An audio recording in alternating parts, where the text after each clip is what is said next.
You're welcome along to our Saturday panel. It is the opening weekend of the Super 8, and to talk about that and some of the other big stories of the week, I'm joined by Brendan O'Brien of the Irish Examiner, Mick Foley of the Sunday Times, and Virgin Media Sports' Tommy Martin. How are we all? Good afternoon. Hi, Nathan. Happy Leash, man? Very good. Very happy Leash, man. What do you want? First half an hour, will that keep you happy? We'll start with that and see how we go, will we? Yeah. It's been great. Writing, talking, listening, researching about Leash hurling all week, mid-July. Fantastic, isn't it? Is that a first? Is that a... The way that the calendar changes, I'm sure there's maybe there would have been a second tier championship game that carried over. I don't know how the calendar would have gone, but I remember certainly. Remember the late 90s? Were you knocking around the late 90s for like when the Cuddies and all them boys? Well, which one of the Cuddies? Was it Paul Cuddy? There was a lot of Cuddies on the Leash team. PJ, David, Paul back then. Yeah, the Cyril Cuddy back a little bit before that, maybe. Yeah. They had a serious team in the late 90s. I can remember kind of previewing Leinster Championships when they had a real shock. Like I did a piece today, which I'm sure you'll read later on, Mick. No, I've actually seen it. on the team from the 90s. Good man. I couldn't remember which Cuddy it was. But no, there was loads of them. I mean, 93 Wexford, 95 Kilkenny, 97 Offaly, 98 Kilkenny, all within 3 points. And Niall Rigney, talking to him during the week, was convinced if they'd beaten Kilkenny in 98 in the semi-final, they would have won the Leinster final. And this is Revolution years as well, what a story it would have been. What's the division in terms of football and hurling and Leash? Because to be honest, I didn't realise it was a great hurling support until just before the Joe McDonagh Cup final. Shane Keegan was in here one evening and he said, I have Monday booked off work, and I sniggered and he said, what are you laughing at? No, I have Monday booked off work. We're all going up to Croke Park, the entire town, just thousands of Leash people. Like, is there a deep rooted support? There's a heartland there. You have Portlaoise in the middle of the county would be traditionally more football, but is a bit of a dual county. So, you know, hurling players like Pat Critchley, John Taylor, up to Cara Healy in recent years. But then if you go to the west of the county, the Tipperary, Kilkenny border, it's all hurling. The east of the county, it's pretty much all football up towards Kildare and Carlow. So it's if you look at where the senior clubs are in the county, it's literally black or white. So, you know, people look at what Leash have done. I was talking to Ricky Cashin during the week, who was the goalkeeper in that 90s team, and he was talking about, you know, Portlaoise have been an intermediate lately. That's the county town. Mount Mellick and Port Darlington would be the other two big population centres, not hurling strongholds. So there's your big three population areas, which you're not getting really any players from, or many players from. So that shows the numbers they're working with, and I suppose puts into perspective what they did against Dublin. So the reaction has been swift and positive. Victory over Dublin. 6-team Leinster Championship. At least. Let's get everybody in. Kildare hurlers, Wicklow hurlers. I mean, come on, let's get everybody in. Like, you know. But it's interesting. We'll talk maybe a bit more about the GA top brass later. But it's interesting the kind of reaction that has come. Oh yeah, I mean, this has given it a bit of momentum. But we had been thinking about it before, and I'm sure they have. But it does go to show that one of the things I came across when I went on my deep dive for Leash this week is they've been in Division 1B for 6 years. They've had 27 games league and championship against the big boys in those 6 years. The closest to that amongst your Antrims, Carlows, Kilkennys and Westmeads is Antrim, who've played 11 games against them. So there's obviously lots and lots of factors why Leash won last week, but I think that's a big one. They've taken tankings, but a lot of those boys who would have played against Dublin, I think at least a dozen of them played against Limerick back in 2016 when they shipped 621. So they've been there, they've had the exposure to the big boys, and I think whatever happens with a 6-team or an 8-team Leinster, I think we all have to take a step back and say there's going to be heavy beatings. But do we take the long-term view on it, and do we give these counties the opportunity to test themselves? Well, there were some heavy beatings in the Munster Championship this year. Well, there was. Like, see, hurling is so sensitive. Like, it's an ecosystem, then with another bunch of microclimates inside your little delicate ecosystem, right? Like, I remember when this came in at the end of whatever it was, 2017, which they came in for last year. There was talk of a 6-team Leinster Championship that time. There was talk of various different variations of promotion and relegation. And there was a bit of disquiet over the fact that Munster was being excluded from any relegation. But at that time, if you looked at the historical results going back, like the bottom team in Leinster were far inferior to the bottom team in Munster. So you could see an argument for that. But now all of a sudden, because you've had a couple of good results, particularly this year now at Leash, they're kind of going, well, can we expand it to a 6-team one, and will it retain its sort of integrity in that? And it probably, I mean, for me, I'd like to see, this in an ideal world, you'd like to see a Leash kind of put in another good year now after this, and then say, this is working. But like, you can't see that unless you put them up there and leave them there and see can they survive at that level. Because the reality is, for most of these teams, and I think you made the point in your piece as well, I mean, how do you sustain this? And you mentioned all the big population centres. Like, I mean, there's just not the hurlers in some of these counties to maintain it, right? So it's awful delicate. I think for me, the only way you do it is that you have to have a very flexible approach to the competition and go, yeah, let's make it 6 teams this year, but let's not set it in stone. Let it work for as long as it does. Let's have a straight up relegation playoff between. I mean, there was a lot of talk saying, well, you wouldn't be sure that Waterford would have bet the bottom team in Leinster this year. I said, well, it's a reasonable chance they would have. Even in the interest of just fair competition, absolutely. If Waterford are going to beat them by 15 points, let them go and do it. Keep in mind that at all times the guy are trying to minimise the amount of dead rubbers, number one, and number two, they're trying to keep a handle on the number of inter-county games every weekend, so they can free up weekends for clubs and all this sort of stuff. And even one match like that would make a difference. So there's a world of small little cogs all moving together, and you have to kind of. My initial reaction to the whole thing when I heard it talked about, and it's interesting to say about that like kind of hurling sensitivities and ecosystem, because it is kind of like a big family in itself. That sees itself as an identity, then lots of, as you say, little families within it. And it seemed to me, I thought it was a little bit kind of, let's bring everybody and let's be nice to everybody. And, it's the whole thing, like when Offaly were having their troubles, but sure, isn't it such a shame for them? They only won the All-Ireland 20 years ago. Why are they being sent down the divisions? And as an outsider, as in someone from no hurling background at all, from, a county, but enjoys watching the product, so to speak, the Leinster Championship, or the championships as they are now, appear much, configured really well in terms of like the balance of them. That you have very few of those dead rubbers. You have very few of those tankings. Ideally, I know you have a season where you'll have a few, and you do kind of wonder, will this dilute it? And if it is to be done, it can't be a knee-jerk thing that like somebody sticks a microphone under John Horan's face the day after Leeds have a big win and it's like, no, we'll change that. So like, and I wonder about that thing about the games. You talked about Division 1B, like, is there not another place where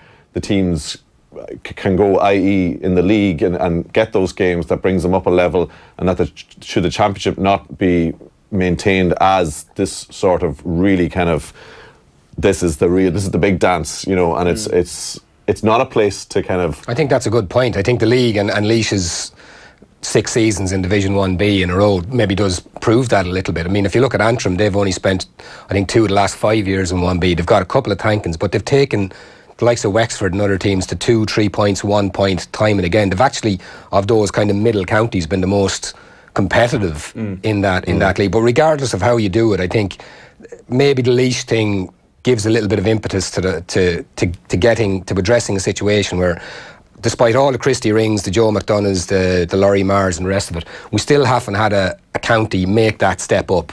So the argument is always, haven't they been a great success, and these teams are getting run-outs in Croke Park, and everybody, unlike in football, are getting to play teams against their own level. Fine, but you need somebody to come up and take that step up. You need a Laois, like you say, or a Carlow. Here we are now, 5 years later, look at them, they're saying, how does that happen? Are the GA getting away with it when it comes to hurling? Because we're all obsessed with football and restructuring and seem to spend summer after summer talking about that, whereas we just love the Munster Hurling Championship and the Leinster Hurling Championship, and those 9 teams are at a level that when they meet each other, it's brilliant.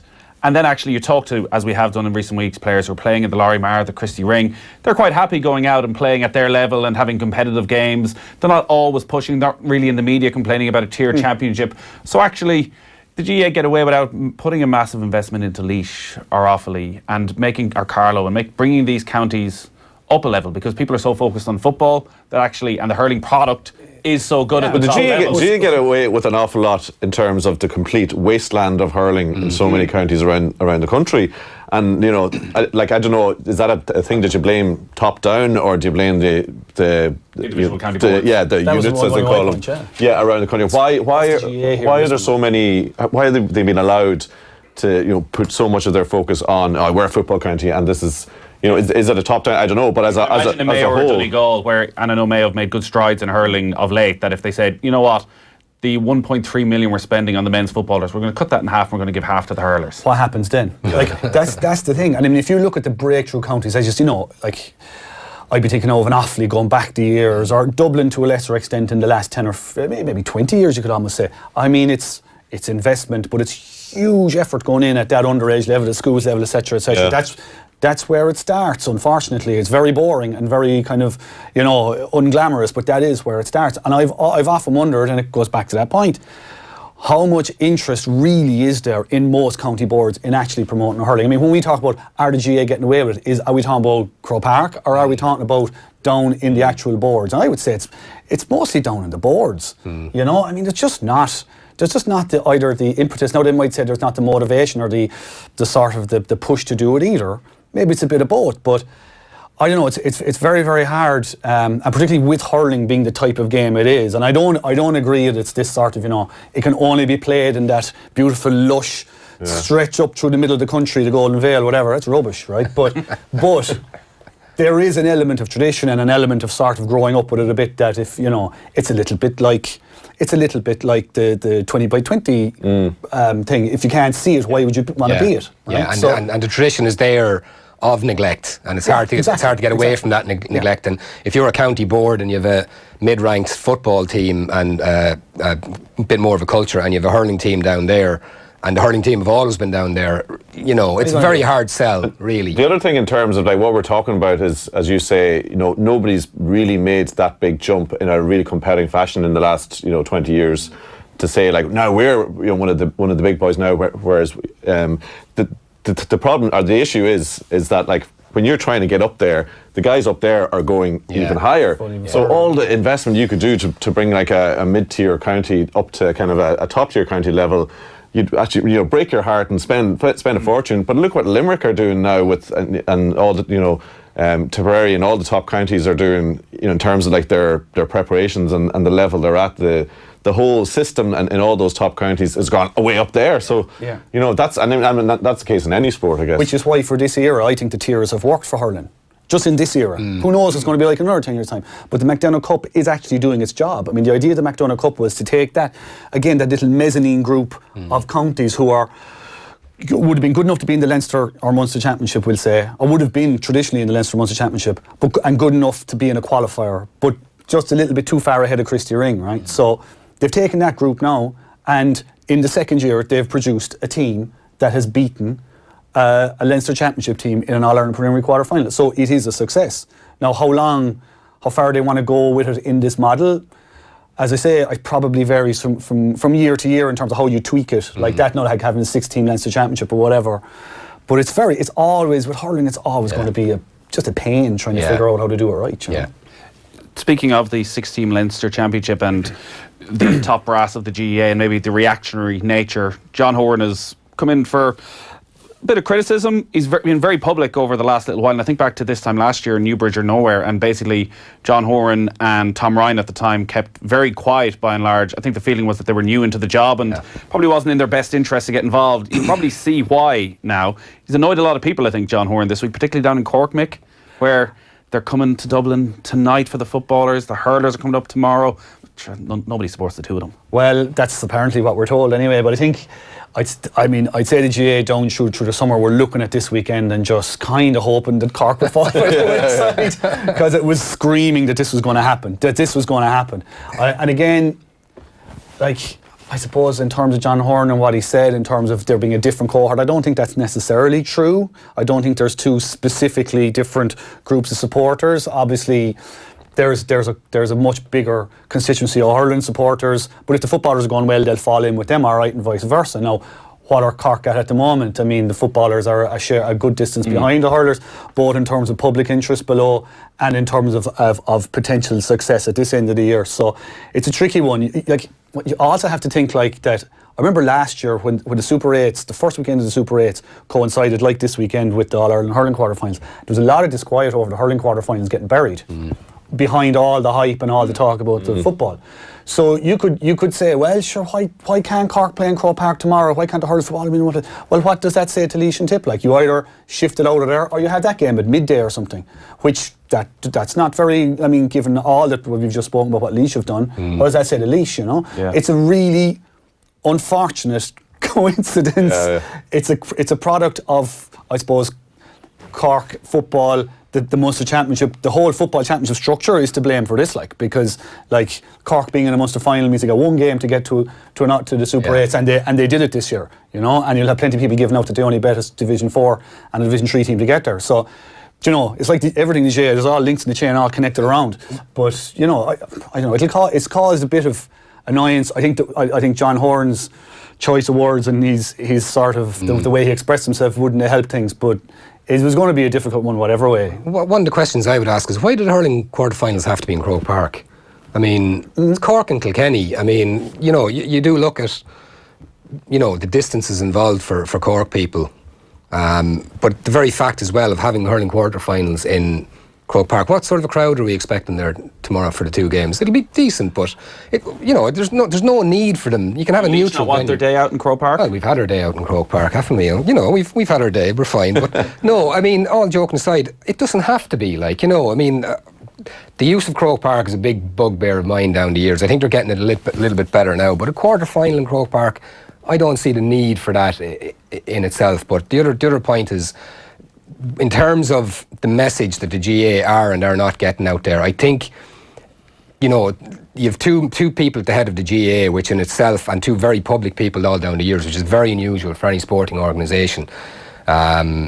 So they were a little bit unlucky with the two, in terms of the two men who came into the two roles, Director General and President at the same time, because neither of them are particularly you know, willing to do a whole lot of media, and there was an absence of public leadership in the New Bridge or Nowhere and a few other things last year, and it's still there. There's still a bit of a vacuum. They're not explaining themselves very well, and John Horan's words this week as well kind of fed into that as well. They need to get their message straight. Everything to do is with the best interests of the game in hand, but they're not getting their message across, and it is creating an issue. Well, that's what I want to ask about getting their message straight, because John Horan has been more public, particularly over the summer, and he's involved generally with the draws for the qualifiers, and he gets asked a couple of questions after them, and he says something that becomes a news line for that day. Is he speaking as the head of the GEA in terms of this is the party line, this is what the GEA seeks to achieve, or is he speaking as, well, actually, this is what I think? Well, I think he's probably, I mean, in terms of, I mean, most of the questions, as far as I can see it, when the questions that are creating newslines and the answers that are creating newslines are all around Tier 2 football. That seems to be, that's my impression of it anyway. And the Dublin issue. And the Dublin issue, and the Dublin issue. Funding isn't the reason for their success. No. Yeah, well, like, yeah. Okay, look, I mean, that's clearly not if that's a GA stance, well then it's a wrong stance, clearly. Like. But in terms of the Tier 2 thing, I mean, he's come out very strongly. Like, I mean, he wants this. Whether it's probably a legacy thing more than anything, I think at this point now. I mean, when you see the kind of growing number of people going, I'm not so sure whether this setup will work and so on and so forth. But look, I suppose he's been asked questions and he's answering them. I think Brendan's point is very, very valid, like that the two of them came in at the one time. Previous to this, you would have had Pádraig Duffy in the chair, and, you know, presidents came and went. A lot of very good vocal presidents. Oh, very good, absolutely. And Duffy himself very well able to express himself. And in fact, the few bits you'd see Tom Ryan on, like, Tom Ryan's well able to speak. Well, I thought that specifically with relation to the Dublin thing, that I think Tom Ryan did something. Maybe he was still the finance guy at the time, or maybe it was early in his presidential term, and he spoke about the Dublin investment thing, and he was actually quite good on it. He said, yeah, it has been a thing. It's something we have to address. We can't do it with the stroke of a pen, because it would mean firing a load of, you know, coaches in Dublin. We have to work at it. And he kind of spelled out the financial implications, which means we got to get the revenues as a whole up so we can fund this and you know, maybe balance it out a little bit. And he explained it quite well. And then, you know, when it comes to things like the Liam Miller thing or the New Bridge or Nowhere, I don't know what happened there. There seemed to be a bit of a vacuum, and anything that did come out, and that goes up to the more recent stuff, does seem to come across a bit tone deaf. Yeah. And I mean tone deaf, and I don't want to be too harsh, because this thing with the Cork thing, I have total sympathy, because, you know, I'm sure they all realise in there that, like, you can't please all of the people all of the time. You can please some of the people some of the time. A lot of this is very complicated. You know, it's tough. It is. And if you put Cork footballers and hurlers in Croke Park tomorrow, you're not going to get 50,000 Cork people there. And you'll have to think, like, what about Tipperary and Laois? That'll have to be in Port Laois or somewhere, and, you know, somebody will always be unhappy. So that's fair enough. And I think, but you need to. It just feels like it needs to have be a little bit less tone deaf. are just, I hate to say it, a bit more slick in terms of how, even to come out and just kind of be a bit more, emollient, if you like, in language. And like, it's an important position, and there's a lot of people hanging on every word. And your point about Tom Ryan explaining the thing about the Dublin funding is very well made, because the guys we spoke about, the Pádraig Duffys, the Nicky Brennans, Christy Coonies, all these guys, whether you liked what they were saying or not, they were saying it a lot of time in a way that was like, yeah, look, take your point, yeah, that's difficult, yeah, maybe we didn't get that right, but they would discuss it, and it was out there, and it was more of a sense of them engaging with the media and through the media, the public as well, and you just don't get that at the moment. Just that sense isn't there. Is there a different, and again, people listening probably don't care about journalists' access to the GAA president and director general. Has it changed with the new regime? Well, Tom Ryan clearly, is not available in the same way that Pádraig Duffy was. And it's important to remember as well, when Pádraig Duffy started, I remember being told as a journalist, because I was doing a lot more GA back then, we were told basically he won't be available in all these gigs. You won't be able to talk to him, but he was very available throughout his reign then. Like you said, John Horan, I think, is more visible this summer. But yeah, there has been a change in terms of that access that you would have got on a weekly basis at a press conference in Croke Park. Yeah, you'd hear it all right. Like, I don't think Horan has come out that much for them. I think it's been a hell of a lot less. But the tier 2 thing does seem to be, I mean, maybe it's unfair to say he's looking to secure a legacy, but he is driving it, and it is a little bit like, whoa, it's going to come around the corner, and everyone's going like, whoa. Yeah, it's one of those. We've spent about 6 years talking about it, and he goes, we're going to do it next year, and everyone goes, what? Back up the truck. We need to have more discussions about championship structures. We need a few more rounds about this before we make an actual decision. And it's kind of funny if you stand back and look at it, kind of going, geez, the GA are very conservative, very slow to move. No, they're moving really fast. Everyone's going, whoa, easy up there, lads. Yeah. 53106 is the text number. No, that's for sure. 53106 if you want to get in touch. Add Off the Ball on Twitter if you have any thoughts on what we're talking about. We need to take a very quick break, but we are going to talk about the Animals down in Kerry after the news at 2 o'clock and look ahead to the rest of the Super 8 games as well.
The numbers. All right, you're welcome back to our Saturday panel, joined in studio by Tommy Martin of Virgin Media Sport, Mick Foley from the Sunday Times and the Irish Examiner's Brendan O'Brien. We've been talking about, we were planning on talking about the Super 8s. We got sidetracked ever so slightly, not for the first time. We've got a couple of texts in. Economics driving the GEA decision to hold a double-header of hurling quarterfinals in Croke Park. €40 per ticket for the double-header. Standalone games be 25 or 30. Same amount of people attend. Fans screwed again. Anthony and Tipperary.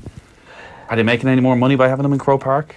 I don't know. The short answer, I don't know. I don't know. But I wouldn't have thought really when you're talking about the little margins you're going to make, I don't think it would have come into it in that regard, you know. Crazy that the Dubs aren't playing Cork at Porky Queeve to promote the new ground, says Adam in Dublin. Well, that was never going to happen because this is the provincial champions home game. Yeah. Next weekend. Yeah. You should question whether Dublin should be playing at Croke Park. Exactly. So, tomorrow in the Super 8s, we have Mayo travelling down to Kerry. I'm a little bit worried for the Mayo supporters that are having to go down to Killarney tomorrow. What I've read from Sean Kavanagh this week about the absolute animals that are the Kerry football supporters. Absolute animals, not my words, but the words of Sean Kavanagh, agreeing with what Paddy O'Shea had to say all those years ago. Do Kerry supporters get an unnecessarily bad rap? As someone who's living on the frontier, what's the old Skibbereen Eagle used to keep an eye on Moscow. Look, it's difficult. It's as a Cork person going down there, our experience is sort of well ingrained at this stage. That you sort of you what's the word? You listen to what they say, but you might necessarily hear it. They're very demanding. They're all of those things. Are they animals? I tell you what, they can get fairly cross when things aren't going well. And I think vastly different to other supporters. I think their expectations, regardless of the state of the team, would be. I mean, regardless of what they're saying. I mean, there is an element below there that would be looking at the current team and going, yeah, look, give them time, give them space, etc., etc. But that kind of will go out the door. I was reading Darragh O'Shea's column in the Irish Times during the week, and the last couple of paragraphs there was a lot of we hope for this, we hope for that. The actual Kerry view there is replace the word hope with expect, and then you have it. Then you have what they're expecting from this weekend. Are they animals? The Paddy thing was always funny. I remember they played Cork in a league game the following springtime after that whole thing in South Africa, and I'm calling them the greatest shower of animals, whatever. And Cork played them in a league game, and Cork beat them fairly well below in Parky Ring. And a guy dressed up with a gorilla suit jumped over the wire and made a run down the sideline, kind of in front of the stand, jumping around, But so we could laugh about it then. But I don't know. Like it's the thing for a Cork person always when you be playing Kerry is, regardless of the state of Cork, the worry from Kerry the week before. Like, oh Jesus Christ, lads, I can't believe. This will be the day Cork. Listen. You just never know what you're going to get from Cork, and you're kind of going, yes, you do. They've been relegated from etc. etc. Ah, jeez, I don't know about it, lads. I don't know. And the game will then proceed as it always does. Kerry start fast, Cork come back. There's a bit of a wrestle, and Kerry end up winning by 4 or 5. Or the alternative is Kerry will hockey you, and you're down the street in Killarney, and you'll meet the same fella. And then come up, Jesus, right, that was a good win, good. But come here, how were Cork so bad? and that's the worst. That's worse than the preamble, because you know it's coming. And you're like, listen, I wasn't listening to you last week, and I am not going to start listening to you now. And so I think the thing on them being animals. I mean, there is a certain element of that in every following in the country. I remember when Laois won the Leinster football in 2003. And they lost the replay final to Westmeath the year after. And I remember watching it as a punter because it was a Saturday night game, so I got to watch it in the Cusick with a load of friends. And I remember coming out of the ground and the level of begrudgery from a section of the Laois fans. Who are these guys? How did we lose to these guys? Was that, this is what they're saying. They'd never won a title in their life. Now they've won it against us, and it's embarrassing.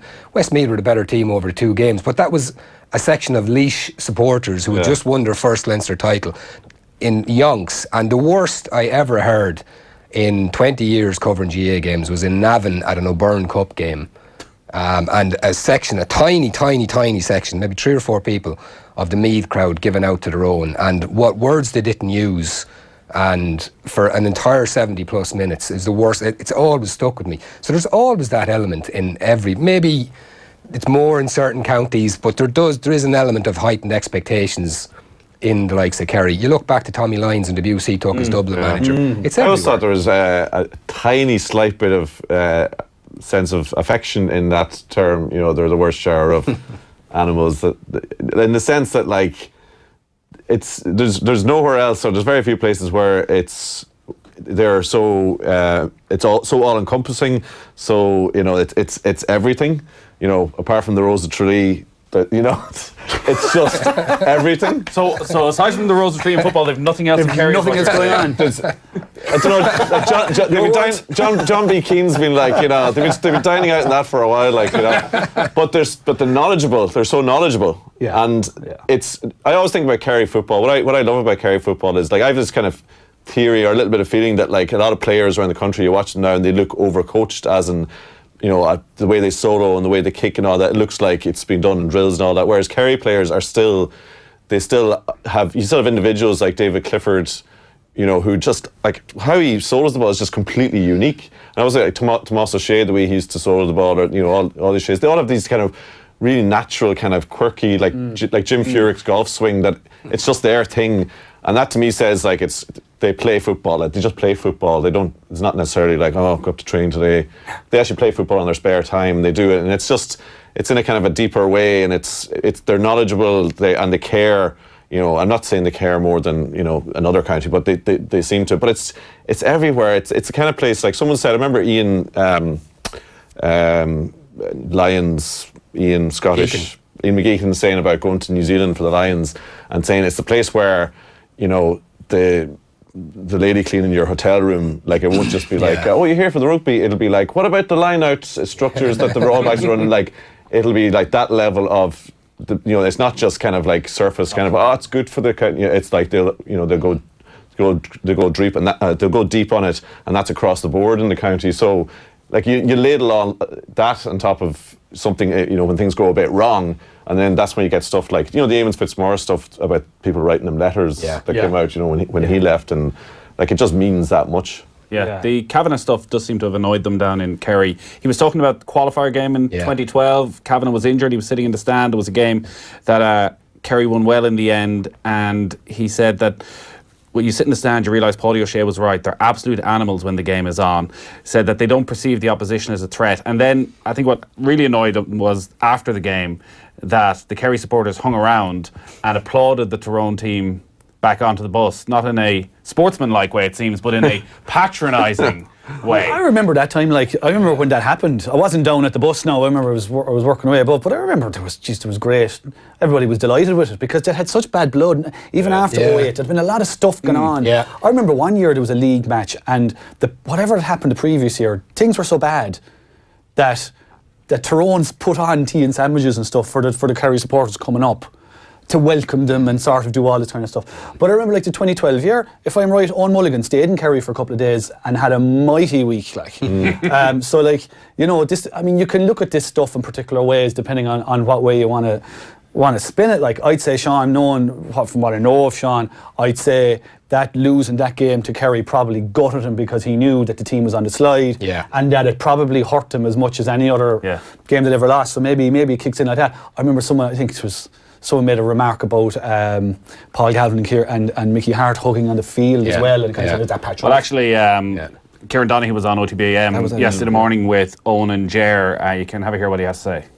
He talks about Kerry fans in general, though, and the stuff he heard in 2012 sitting on the bench, and I guess that this is all kind of a matter of what you actually hear, and you got to take him at his word. And like I was saying earlier on, but if you're gonna talk about that, like, you know, I've heard plenty of stuff off Tyrone fans, and half my family is from Tyrone. Do you know what I mean? So I've heard stuff off Mayo fans, I've heard awful stuff off Dublin fans. That's what fans do. They get involved in the game, they say something in a moment that isn't calculated, isn't thought out. It's just venom that might come out because you've beaten us before, and wow, way back up to Tyrone. Whatever they said, I don't know what Sean heard. He's very precious anyway if he's going to be worried about what fans are saying to him when he's in the stands. You kind of have to just kind of move on with that. If we're going to talk about everybody who gives out to us in the crowd, we're going to be in for a long day.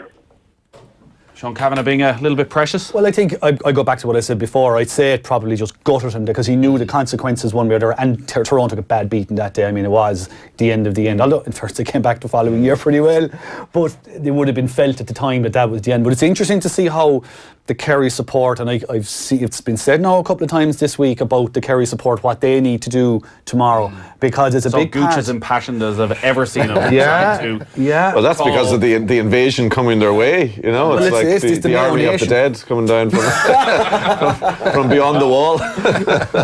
So it's that. I joke.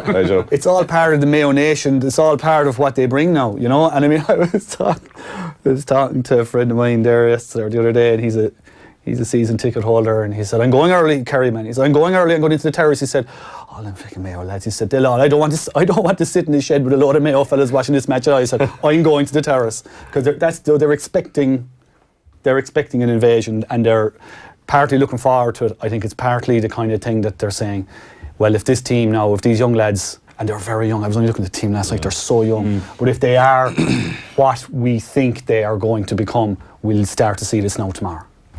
Yeah, That's the feeling below there. It's obviously been a strange enough week in Tyrone for their footballers, with the video emerging after the game.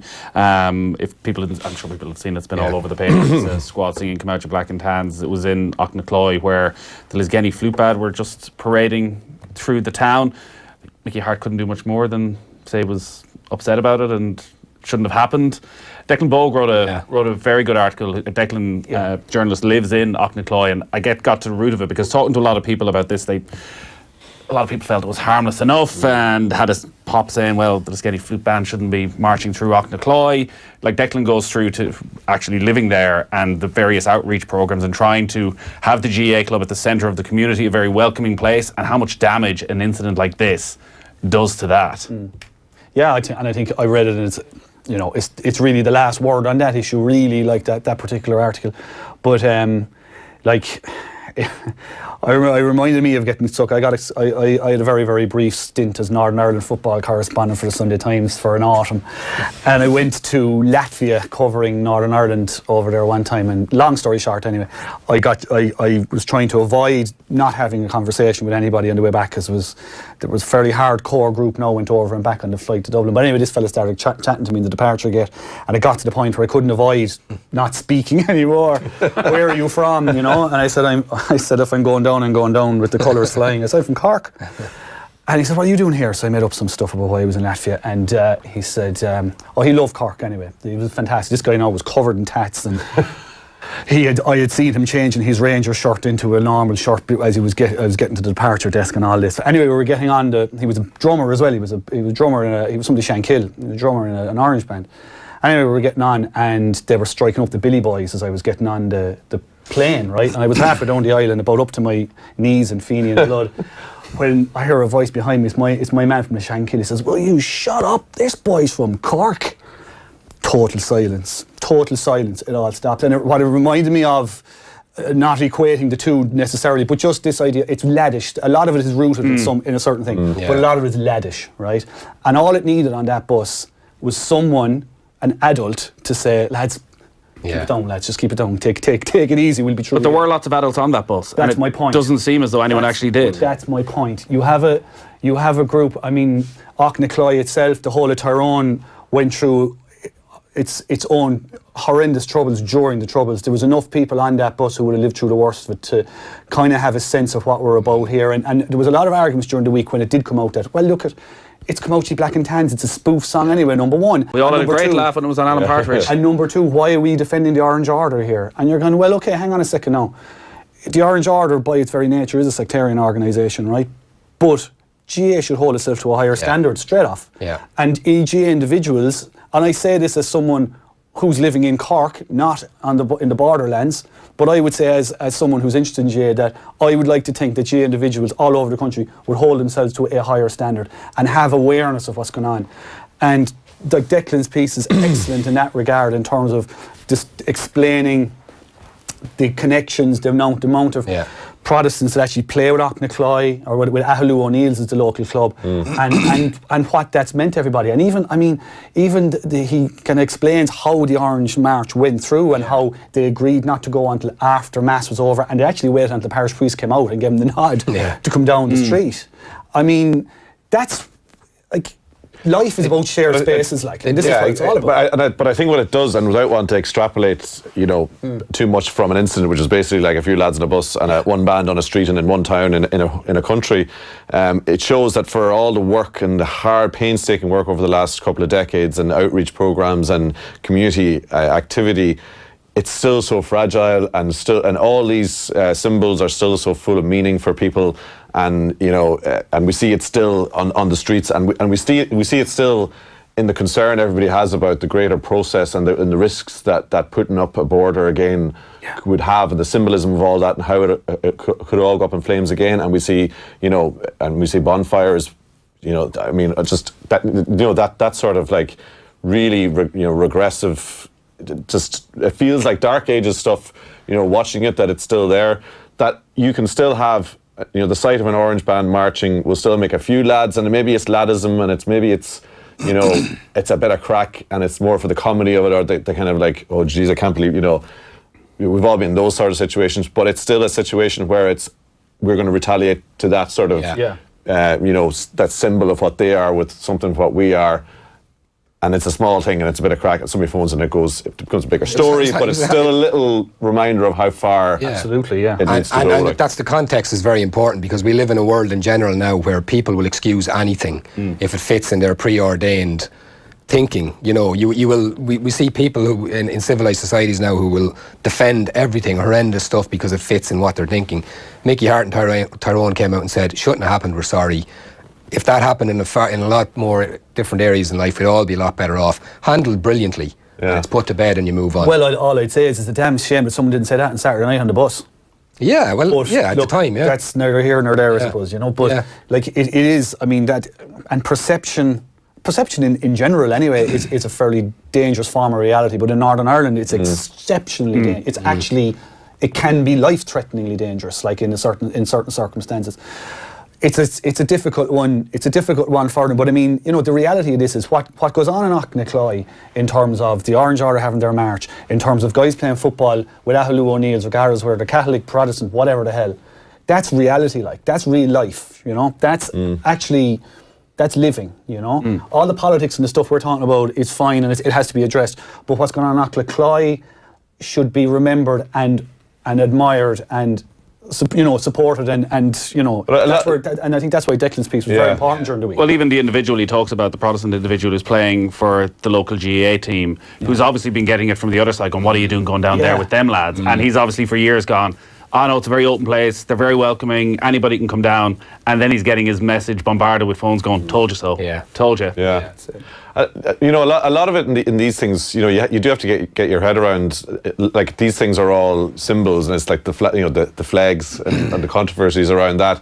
Like how do you deal with the whole issue of orange marching, or the presence of GAA clubs, which the unionist community say that they are, overtly, they're the sporting wing of, Irish republicanism, and we've the issue with some clubs being named after, so Republican martyrs, etc. in the north, and that being provocative. Like, do you say you can't do that anymore, or do you try and diffuse them and say? I mean, I think what they're obviously trying to do in Auchnacloy is okay. You're still going to have these things, these cultural phenomena, but you're going to try and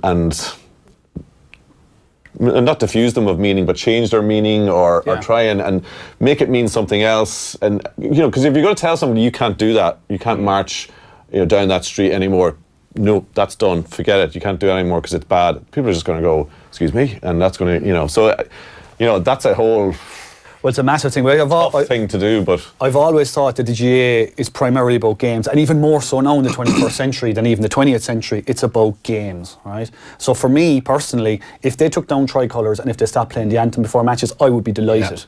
I'm hugely in favour of that, and I understand that it's a source of important identity to people, and it means an awful lot to people to have anthems and to have flags, but I don't want them. I'm quite happy without them. It's about the game. It's about going to see a match. It's not about. I mean, to me, it's not out of tune, but we wouldn't miss it if they weren't there, and it might mean a lot to somebody else to not have them there. I'm sure you probably get people texting in saying, the Gaelic games is wrapped up in my sense of Irishness and that sort of thing. I have to respect that too. So that's something. But it's like the GAA taking part in the Pride parades, in that it was a decision that we are going to associate with this. With something which is about inclusiveness. It's it's sending out a positive message in terms of somewhere where the GA can go and actually do something very positive in terms of bringing people in or into the family.